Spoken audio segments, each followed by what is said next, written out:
La cartographie, c'était d'identifier les organisations de la société civile qui travaillent sur les questions migratoires, mais aussi surtout, l'objectif, c'est de pouvoir identifier leurs problèmes et de proposer un plan de renforcement des capacités. C'était le premier point.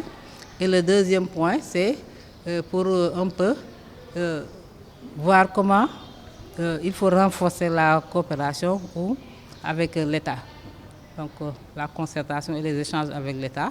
Et plusieurs questions ont été posées aux organisations pour savoir quelles sont les relations avec l'État, et ainsi de suite. Donc chaque organisation a donné son point de vue et sa situation, et c'est ça qui a été synthétisé.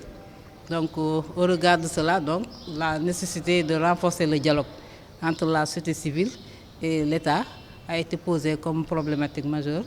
Et il s'agit aujourd'hui d'échanger pour au moins identifier des thèmes sur lesquels donc, on doit mettre le focus pour renforcer ce dialogue-là.